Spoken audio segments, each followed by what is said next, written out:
오늘 수요 예배에 나오신 여러분을 주님의 이름으로 환영하고 축복합니다.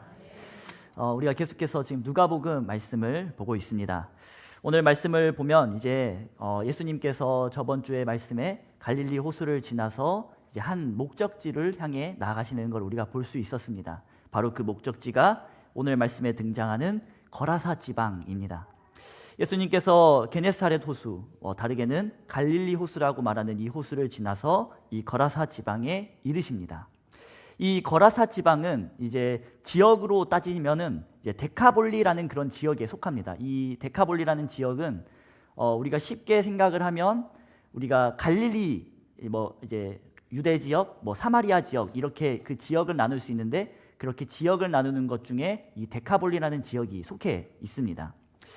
이 데카볼리는 총 10개의 도시가 포함된 지역으로 이 10개의 도시가 하나의 연합체를 이루어서 이렇게 움직여가는 곳이 이 데카볼리 지역입니다.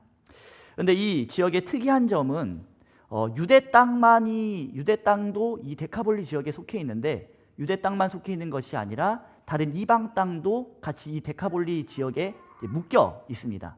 그러니까 이 데카볼리라는 지역에는 10개의 성이 있는데 그 10개 성 가운데는 유대 땅도 있었고 이방 땅도 포함되어 있는 것입니다.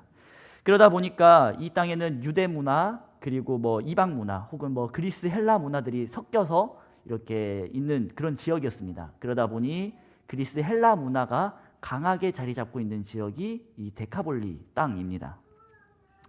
이렇게 여러 문화가 섞이게 되고 이 땅이 교통이나 교역 그리고 군사의 요충지다 보니까 이 땅에는 항상 로마 군인들이 이제 로마 주둔지가 있어서 로마 군인들이 상주하고 거주하고 있던 곳이 이 데카볼리 땅입니다. 근데 그런 땅에 그 지역에 예수님께서 이제 향하십니다. 거라사 지방에 도착하시자마자 예수님과 제자들이 배에서 내리자마자 한 사건이 벌어지게 됩니다. 오늘 말씀을 보면 그 도시에 귀신 들린 자가 예수님을 만나기 위해서 예수님 앞에 찾아옵니다. 뒤에 말씀에서도 언급되는 것처럼 이 사람은 귀신에 의해서 고통받는 사람입니다. 우리 성경에는 이제 귀신 들린 자라고 이렇게만 나와 있는데 이제 정확히 이 원문을 보면은 귀신들에게 사로잡힌 자입니다. 그러니까 귀신 한 마리가 아니라 귀신 여러 마리가 이 사람을 쥐고 흔들고 있었던 것입니다. 27절 말씀을 보면 이 사람이 얼마나 고통 가운데 살아왔는지를 우리가 알 수 있습니다. 이 사람은 오랫동안 옷을 입지 않고 지냈고 집에 거하지도 못하고 무덤 사이에 거하는 사람이었습니다. 여기서 무덤 사이에 거한다고 하니까 우리가 생각하는 우리나라식 무덤 뒷산에서 이 사람이 막 뛰댕기고 막 옷 벗고 막 뛰댕기고 이런 게 아닙니다.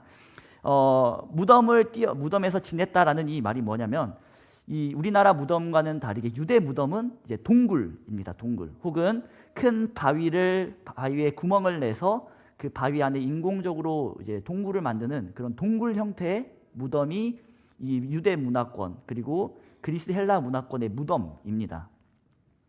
그러다 보니까 어떤 무덤에는 조그만한 동굴에는 그냥 시체 몇 구 정도만 들어가는 조그만한 무덤도 있었고 어떤 큰 무덤에는 큰 동굴에는 가족 단위로 혹은 40구, 50구가 넘는 그런 시신들을 묻어두는 그런 큰 굴도 있었습니다.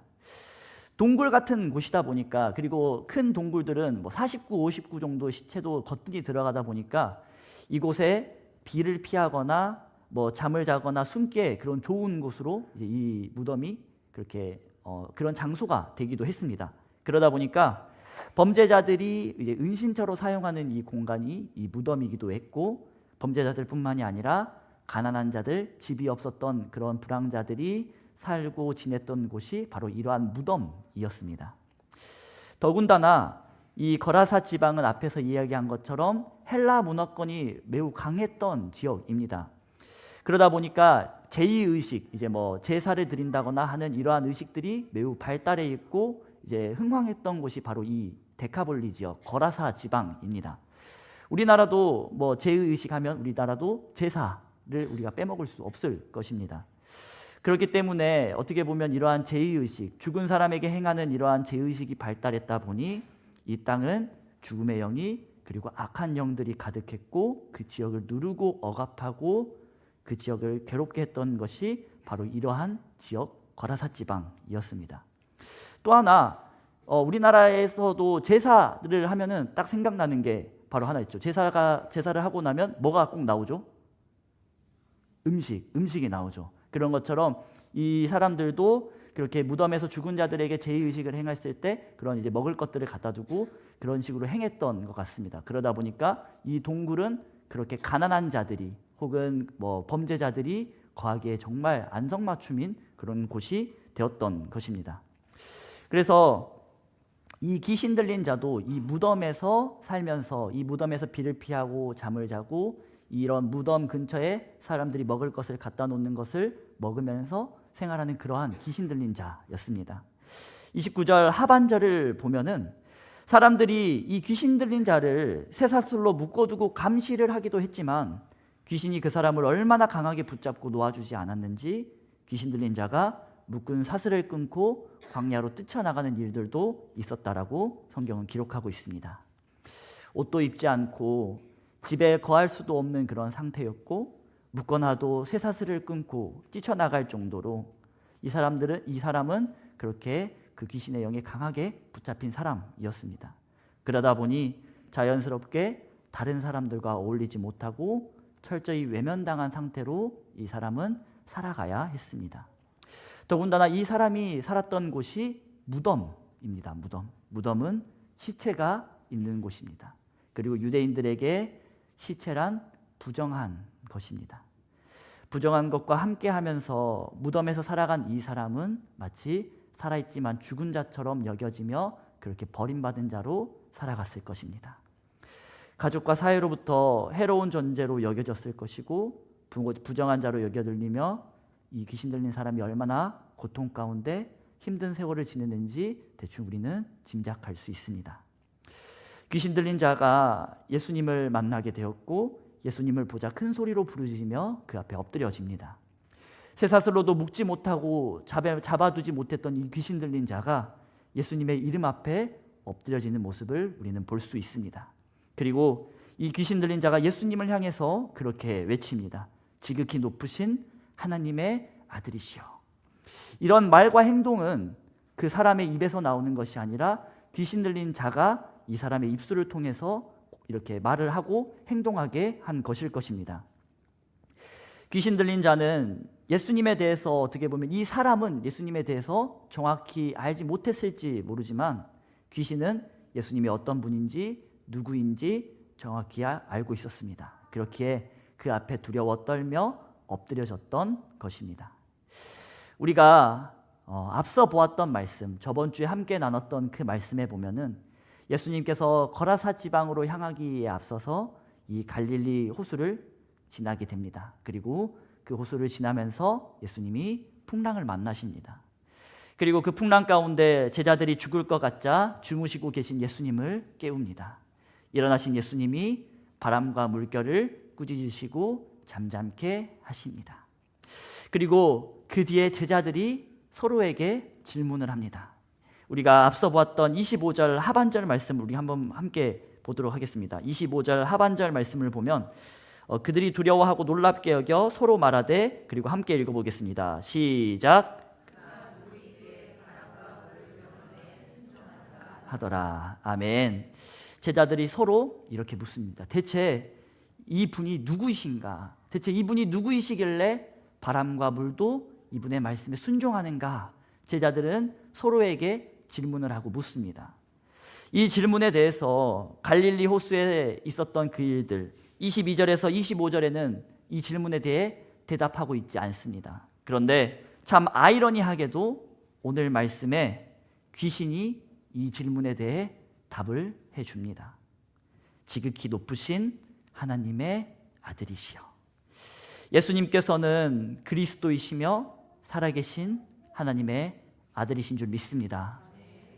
귀신들은 예수님의 정체에 대해서 알고 있었습니다. 그런데 진짜 아이러니하게도 귀신들은 알고 있던 이것을 제자들은 알고 있지 못했습니다. 그렇다고 이 말씀을 가지고 귀신들이 대단해 이런 것은 결코 아닙니다. 어떻게 보면 우리는 이 이야기를 통해서 우리가 더 경각심을 가져야 합니다. 귀신들도 아는 사실을 우리는 알지 못할 때가 너무나 많습니다.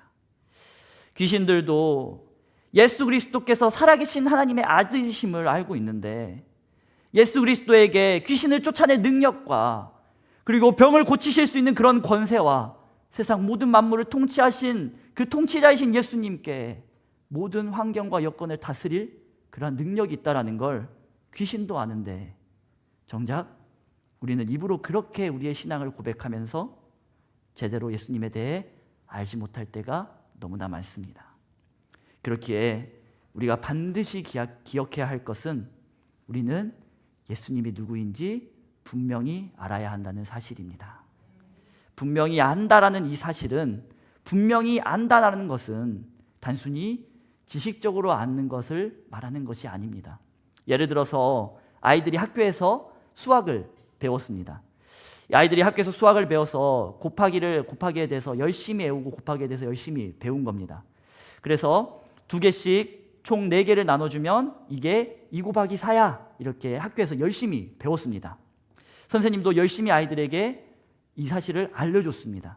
그런데 막상 아이들이 삶으로 와서, 가정으로 와가지고 혹은 교회로 와가지고 초코파이 2개를 우리가 4명한테 나눠줄 건데 몇 개지? 그렇게 물어봤을 때 곱하기 배운 건 까먹고 2 더하기 2 더하기 2 더하기 2 8개요, 이렇게 이야기를 한다면 우리는 이 아이 보고 너가 곱하기를 제대로 알고 있구나 이야기하지 않습니다. 제대로 안다는 것은 들은 것에서 끝나는 게 아니라 들은 것을 삶 속에서 행할 수 있는 데까지 갈 때 우리는 제대로 안다라고 이야기합니다. 말씀에서 귀신이 아는 것은 어디까지나 지식적인 그런 암이었습니다. 그리고 이 지식적인 암이 절대 구원에 이르게 하지 않습니다. 그렇게 귀신이 예수님을 안다라고 해서 귀신이 구원받는 것은 결코 아닙니다. 분명히 안다는 것은 지식적인 알에서 더 나아가서 믿고 따르고 순종하는 것까지가 바로 분명히 안다라는 것입니다. 우리가 그렇게 고백합니다. 예수님이 나의 구주이십니다. 예수님이 나의 길이요 진리요 생명이십니다. 예수님이 아니고는 아버지께로 올 자가 없고 예수님이 아니고는 구원받을 자가 없습니다. 우리는 이렇게 이야기합니다. 그런데 이 고백이 지식이 아닌 내가 믿고 따르고 그 말씀대로 순종하는 분명히 내가 알고 있는 말씀이 우리에게 되어야 할 줄 믿습니다. 그렇게 고백했다면, 정말 분명히 그렇게 내가 알고 있다면 우리는 예수님이 아니면 정말 구원받지 못할 것처럼 예수님을 붙잡고 살아가야 합니다. 예수님이 나의 구주이시라고 내가 분명히 그렇게 알고 고백했다면, 그분의 말씀대로 우리는 분명히 그분이 나의 주인이시라고 고백했다면 내 뜻이 아닌 내 주인이신 예수님의 뜻대로, 예수님의 말씀대로 우리는 분명히 살아가야 할 줄 믿습니다. 예수 그리스도께서 누구이신가에 대해서 우리는 분명히 알아야 합니다. 지식적인 알미 아니라 알았다면 믿고 따르고 순종하는 것까지 그렇게 이어지는 분명히 예수 그리스도에 대해서 아는 우리 모두가 되길 주님의 이름으로 축복합니다. 계속해서 말씀을 보면 귀신 들린 자는 자신과 예수님이 아무런 관계가 없으니 자신을 괴롭히지 말아달라고 하며 예수님 보고 떠나달라고 부탁합니다. 귀신이 이와 같이 말한 이유는 29절 말씀에 예수님께서 그 더러운 귀신 보고 사람에게서 나오라라고 말씀하셨기 때문입니다. 그리고 이어지는 30절에서부터 33절 말씀에 예수님께서 귀신을 쫓아내십니다. 예수님께서 귀신에게 이름을 물으시고 귀신의 이름을 물으심으로 우리는 여기서 왜 예수님께서 귀신의 이름을 물었지? 라고 의아해할 수 있는데 이 예수님께서 귀신의 이름을 물으신 것은 이 사람과 이 귀신을 구분하기 위해서 예수님께서 이 귀신에 대한 이름을 물으신 겁니다. 예를 들어서 우리는 흔히 죄와 죄인을 동일하게 취급하는 경우가 있는데 우리는 죄를 미워하는 것이지 죄인은 보듬어 주고 용서해 줄 수 있어야 합니다. 그런 것처럼 예수님께서 귀신의 이름을 물은 것은 이 사람 자체와 이 귀신 들린 사람, 이 사람 자체와 귀신을 구분하여서 예수님께서 꾸짖으실 대상은 이 귀신 들린 사람이 아닌 이 사람에게 들어가 있는 귀신을 예수님께서 꾸짖으시기 위해서 그 귀신의 이름을 예수님께서 물으신 겁니다. 그리고 귀신은 자신에 대해서 자신의 이름을 군대라라고 말합니다. 여기서 군대는 이제 뭐 헬라어로 레기온이라 해서 한 6천 명 정도 되는 이 당시에 로마 이제 한 군단 정도의 크기라고 합니다. 우리나라로 뭐 굳이 바꾸면 여수대대가 이제 보통 여수대대면 한 1,000명 조금 뭐 될까요? 한 1,000명 그 정도 될 것 같은데 1,000명, 2,000명 될 것 같은데 이 대대가 모여서 여단을 이루는데 이 여단이 보통 한 3,000에서 5,000명 정도 됩니다. 그러니까 한 5개에서 6개 시 정도를 이렇게 방위할 수 있는 그 정도의 수가 바로 6,000명 정도 되는 이 레기온, 군대라는 단어입니다. 그러니까 얼마나 많은 귀신이 이 사람을 붙잡고 있었는지, 그리고 이 귀신들이 얼마나 괴롭겠는지 우리는 알 수 있습니다. 자신의 정체가 모두 발각된 군대의 귀신은 어떻게 보면 데카볼리 지역, 그 지역 특성상 로마 군인과 밀접한 관련이 있었다는 걸 우리는 어림짐작할 수 있습니다. 그리고 귀신이 그 지역에 있는 안 좋은 것은 안 좋은 것이라고 다 끌어와서 이 사람을 괴롭게 하고 고통스럽게 했다는 사실을 우리가 알 수 있습니다. 그런 군대 귀신이 예수님에게 무저갱에 던지지 말아달라고 이제 간청합니다. 이제 무저갱이라 함은 바닥을 짐작할 수도 없을 정도로 깊은 구덩이를 말합니다. 조금 더 쉽게 이야기하면 최후 심판 전까지 귀신이 던져지는 그런 형벌의 장소, 감옥이다라고 우리가 생각을 하면 쉽게 이해할 수 있습니다. 한 사람을 자신들의 통제하에 두면서 괴롭게 했던 이 귀신들이 예수님의 권세 앞에 자신들이 감옥에 갇힐 것을 두려워 벌벌 떱니다. 그리고 32절 말씀을 보면 귀신들이 예수님에게 간청합니다. 자신들이 근처에 있는 돼지떼에 들어가게 해달라고 예수님에게 간청합니다. 아마 이 돼지떼는 거라사 지방 사람들이 돼지를 키워서 파는 것으로 생업을 유지했다라는 걸 우리가 이제 알 수 있습니다. 이에 대해서 예수님께서 돼지떼에 들어가는 걸 허락하시고 귀신들이 그 사람에게서 나와서 돼지떼로 들어갑니다. 그리고 귀신들이 돼지떼에 들어가자 돼지들이 갑자기 비탈을 내달려서 호수에 들어갑니다. 그리고 모든 돼지가 몰사하게 됩니다. 귀신들은 어쩌면 자신들이 이번에 조금만 예수님을 좀 속여서 예수님에게 조금만 잘 말해서 돼지떼에 들어가서 예수님을 눈을 좀 피했다가 다시금 또 예수님이 떠나면 다른 사람에게 들어가 그 사람을 괴롭게 해야지 그렇게 생각했을지 모릅니다. 그러나 귀신들이 돼지떼에 들어가자 돼지들은 호수 속으로 다들 뛰어 들어갑니다. 이건 돼지들이 호수 속으로 들어갔다는 건 매우 상징적인 그런 표현입니다. 유대인들에게 무저갱이라고 하는 귀신들을 가두는 이 감옥이라 하는 이 무저갱은 어디에 있다라고 생각을 했냐면 유대인들은 바다 깊은 곳 혹은 물 깊은 곳에 이 무저갱이 있다라고 유대인들은 생각했습니다. 그런데 귀신들이 들어간 그 돼지가 바로 이 물 깊은 곳으로 스스로 들어간 겁니다. 귀신들은 돼지에 들어가서 자신들이 무저갱에 들어가지 않고 살 수 있다라고 생각했을지 모르지만 귀신들은 돼지떼에 들어가서 생존한 것이 아니라 물속으로 무저갱으로 들어가게 된 것입니다. 그리고 34절 말씀을 보면 돼지를 치던 사람들이 이 모든 장면을 목격합니다. 그리고 도시와 마을로 들어가서 자신들이 본 것을 알리기 시작합니다. 참 사람들이 소문을 듣고 소문 확인하기를 좋아하는 것처럼 이 사람들도 정말 그런 기가 막힌 소문을 듣고 당장에 확인하기 위해서 동네 밖으로 나옵니다. 나와서 보니까 정말로 귀신 들렸던 그 사람이 해방돼서 옷을 입고 정신이 온전하여진 것을 목격하게 됩니다. 우리가 생각하는 해피엔딩은 이제 이 모든 것들을 목격한 사람들이 예수님을 알고 믿고 따르는 그런 장면을 우리는 생각할 수 있을지 모르는데 오늘 말씀은 그런 우리의 생각과는 전혀 다르게 흘러갑니다. 목격한 자들과 그곳 사람들의 반응은 전혀 달랐습니다. 37절 말씀을 보면 그렇게 기록하고 있습니다. 거라사인의 땅 근방 모든 백성이 크게 두려워하여 그들은 크게 두려워했고 더 나아가서 예수님 보고 이곳을 떠나달라고 부탁을 합니다. 아마 마을 사람들은 예수님의 능력으로 인해서 초래될 그런 문제가 염려됐던 것 같습니다. 귀신 들렸던 자는 예수님의 능력으로 구원받고 자유를 얻었지만 마을 사람들에게 예수님의 능력은 돼지를 죽일지도 모르는, 자신들의 생업을 위협할지도 모르는 그러한 문제라고 그들은 인식했을 것 같습니다. 오늘 말씀을 보면은 우리가 오늘 말씀 가운데 쉽게 놓치고 넘어갈 만한 부분이 하나가 있습니다. 바로 귀신들이 돼지 떼에 들어갔다라는 사실입니다.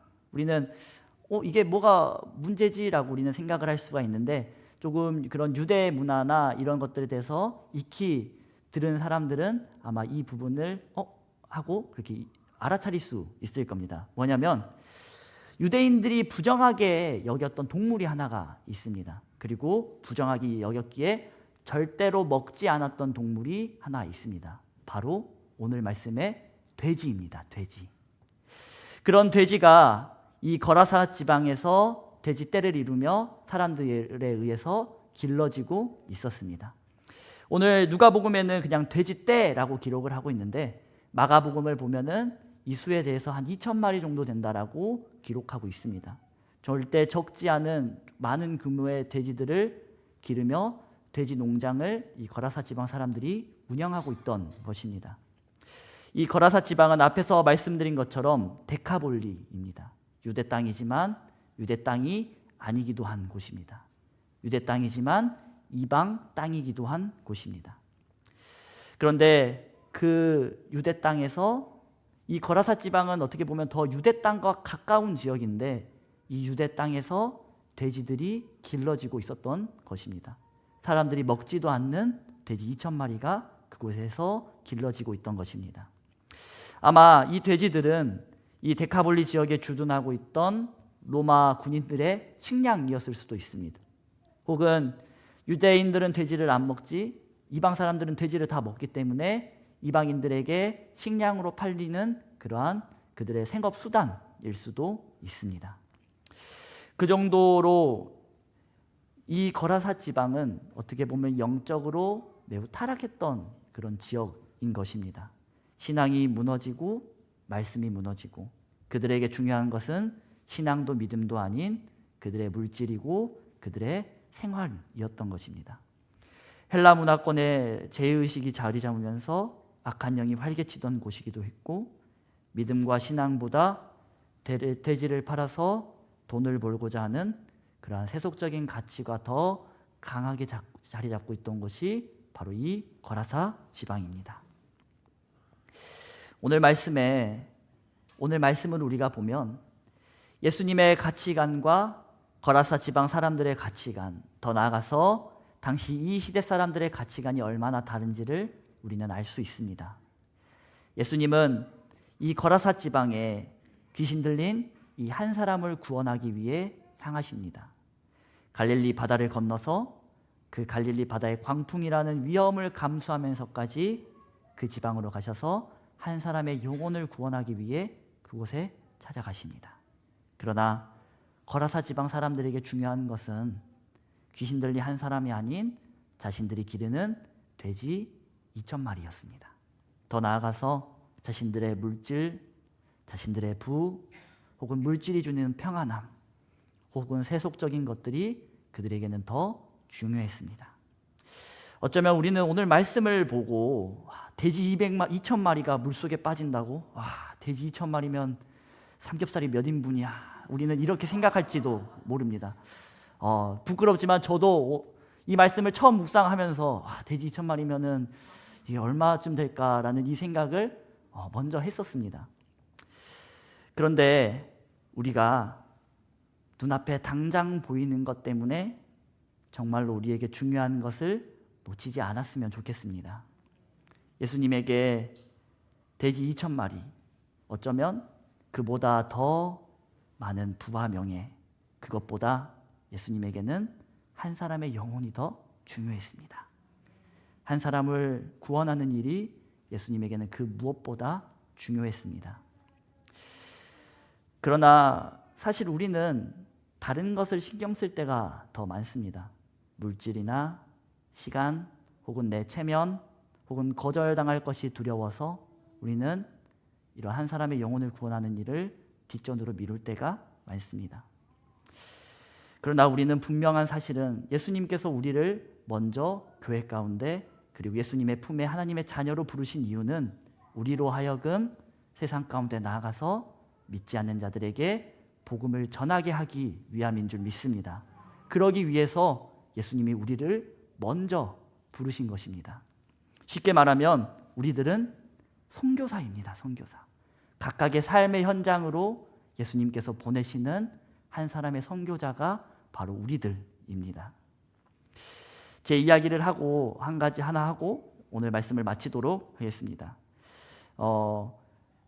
이제 사역자다 보니까 토요일 주일에 바삐 일하고 월요일에 사역자들이 쉬게 됩니다. 그러면 저는 월요일에 오전 내내 잡니다. 거의 월요일은 한 12시간이 넘게 거의 자는 것 같습니다. 그런데 하루는 제가 월요일에 푹 자고 있는데 갑자기 밑에 식당에서 제 휴대폰으로 전화가 온 겁니다. 전화가 와가지고 제가 집 앞에 주차를 해놨는데 그 집 앞에 주차한 그 자리가 식당 앞이기도 한 겁니다. 그래서 차 좀 빼달라고 저한테 전화가 온 겁니다.